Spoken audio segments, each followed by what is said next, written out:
Кыргызстанда коронавирустун жайылышы жыл жаңыргандан бери тездик менен өсүүдө. Тилекке каршы өткөн суткада оорудан 3 адам каза болуп, вирус 742 адамдан табылды. Оорунун көпчүлүгү Бишкек шаарында катталып, Борбор кала кызыл зонага кирген.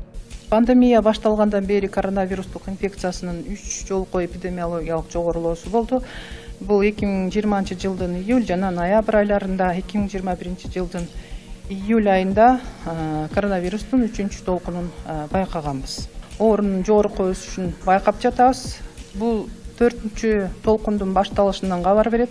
Акыркы 3 күндүн ичинде оорунун күнүмдүк өсүшү 30%ды түздү, бирок өзгөчө белгилеп кетүүчү нерсе акыркы күндөрү катталган учурлардын 60%-ында жеңил жана симптомсуз өтүп жатат. Ал ортодо Ош шаарында коронавирус жуктурган бейтаптарды дарылай турчу стационар кайра иштей баштады. 2 ай мурун акыркы бейтапты чыгарган Борборго кайрадан илдетти жугузуп алгандар кайрыла баштаган.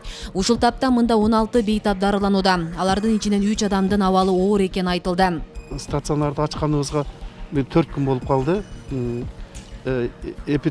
Ситуацияга байланыштуу Ош шаарындагы бейтаптардын сандары өсүп аткандан күнүгө кайрылгандардын саны өсүп аткандыктан биз ушул ковид центрди кайтадан жандандырып, азыр бейтаптардын баардыгын кабыл алып дарылай баштадык.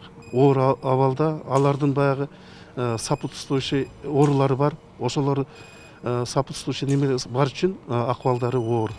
Кече 12 январь дүйнө элин тынчсызданткан коронавирустун омикрон түрү Кыргызстандын Чүй облусунда катталды.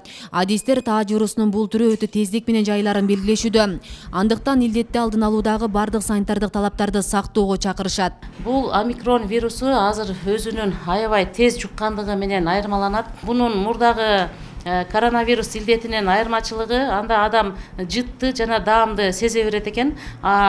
Гриппке окшоп алсыз болуп, анан тамагы мындай хриплүү болуп, кырылдап, үнү өзгөрүп, алы куруп, температурасы 37-38, кээде билинер-билинбес температурасы болушу мүмкүн. Анан буну көпчүлүгү грипп деп ойлошуп эле үйүндө дарыланып, доктурларга кайрылбастан бир 10-15 күн өткөндөн кийин кайрадан пневмония болуп больницаларга кайрылып жатышат. Ошон үчүн мен ушул сиздерден эфирден пайдаланып айтып кетет элем. Өзүңүздөрдө ушундай жыттам сезип атсаңыздар, мен коронавирус мезгилинде эбестен ушул коронавирустун башка түрү болуп калым окшойт деген болжомолдо сөзсүз түрдө үй бүлөлүк дарыгерлер тобуна кайрылып, ошол дарыгерлердин айтуусу боюнча консультация жат десе доктурга жатып, ал эми болбосо ошо үйдөн медиктердин, врачтардын гана көзөмөлүндө болушун суранып кетет болчумун.